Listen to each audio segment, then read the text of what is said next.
Hi எல்லாருக்கும் வணக்கம். Welcome to Kavitha's flavour. இன்றைக்கி நம்ம கிச்சனில் பார்க்க போகிறது நல்ல ஸ்பைசியான ஒரு சிக்கன் கிரேவி தான் பார்க்க போகிறோம்.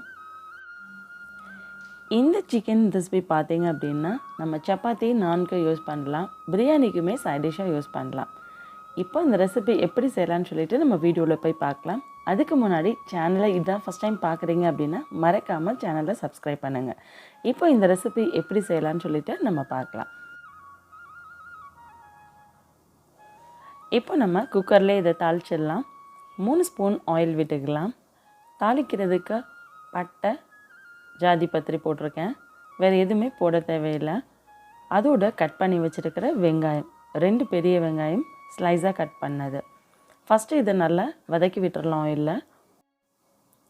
வெங்காயம் கொஞ்சம் நேரம் வதங்கிட்டு இருக்கப்பே கொஞ்சமாக இதில் உப்பு சேர்த்துக்கிடலாம். நம்ம சிக்கன் போட்டதுக்கப்புறம் தேவைப்படுற அளவு நம்ம சேர்த்துக்கலாம். இப்போ நம்ம இதில் சேர்க்க போகிறது இஞ்சி பூண்டு பேஸ்ட்டு. 1 ஸ்பூன் இஞ்சி பூண்டு பேஸ்ட்டு வெங்காயத்தோடு சேர்த்து வதக்கி விட்டுறலாம். வெங்காயம் நல்லா வதங்கினதுக்கப்புறமா கட் பண்ணி வச்சுருக்கிற தக்காளி பழம், 2 தக்காளி பழம் நான் கட் பண்ணி வச்சுருக்கேன். இப்போ அந்த இதில் சேர்த்துடலாம். வெங்காயம் தக்காளி மட்டும்தான் இந்த கிரேவிக்கு கொஞ்சம் நல்லா கிரேவி கன்சிஸ்டன்சி கொடுக்கும். நம்ம தேங்காய் எதுவுமே அரைச்சி ஊற்றுறது கிடையாது. இப்போது மஞ்சள் தூள் 1 ஸ்பூன், கரம் மசாலா 1 ஸ்பூன், தனி மிளகாத்தூள் 1 ஸ்பூன், அதுக்கப்புறமா தனியாத்தூள் 1 ஸ்பூனு, இதுவும் போட்டுட்டு நல்லா மிக்ஸ் பண்ணி விட்டுடலாம். நம்ம போட்ட மசாலா எல்லாமே நல்லா வதக்கி விட்டதுக்கப்புறமா 1/2 கிலோ சிக்கனை லெக் பீஸோடு சேர்த்தது நான் அதில் சேர்க்குறேன். க்ளீன் பண்ணி வச்சுருக்க சிக்கனை இப்போ நம்ம இந்த வெங்காயம் தக்காளி வதங்கினதோட சேர்த்து விட்டுடலாம். சேர்த்துட்டு நல்லா கலந்து விட்டுடலாம்.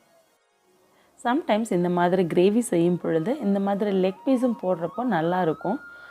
அதனால தான் ஒரு 2 பீஸ் நான் லெக் பீஸும் இதில் சேர்த்துருக்குறேன். உங்களுக்கு விருப்பப்பட்டால் சேர்த்துக்கலாம். இப்போ ஒரு மிக்ஸி ஜாரில் 3 பச்சை மிளகாய், கொஞ்சமாக புதினா இலை, அதுக்கப்புறமா மல்லி இலை கொஞ்சமாக, இதை நல்லா அரைச்சி எடுத்துக்கலாம். நம்ம இப்போ கொஞ்சமாக உப்பு சேர்த்துக்கலாம். சிக்கனுக்கு ஏற்கனவே கொஞ்சம் போட்டிருக்கோம். இப்போ கொஞ்சம் போட்டு மிக்ஸ் பண்ணி விட்டுடலாம். நம்மளோட அரைச்ச மசாலா பேஸ்ட்டும் ரெடி ஆயிடுச்சு. இப்போ இதை சிக்கனில் விட்டுடலாம். இந்த கொத்தமல்லி புதினா அரைச்சி நம்ம சிக்கன் வைக்கும் பொழுது நல்ல ஒரு ஃப்ளேவர் இருக்கும். நம்ம தேங்காய் எதுவுமே சேர்க்கலை, ஆனால் நல்ல டேஸ்ட் ரொம்ப நல்லாயிருக்கும். இப்போ இதையும் அதோடு போட்டுட்டு நல்லா மிக்ஸ் பண்ணி விட்டுடலாம். நம்ம மிக்ஸ் பண்ணிவிட்டு கிரேவி எந்த அளவுக்கு வேணுமோ அந்த அளவுக்கு தண்ணி நீங்கள் அதில் சேர்த்துக்கலாம். சேர்த்துட்டு குக்கர் க்ளோஸ் பண்ணிவிட்டு ஒரு 4 to 5 விசில் விட்டு நம்ம ஆஃப் பண்ணி எடுத்துக்கலாம்.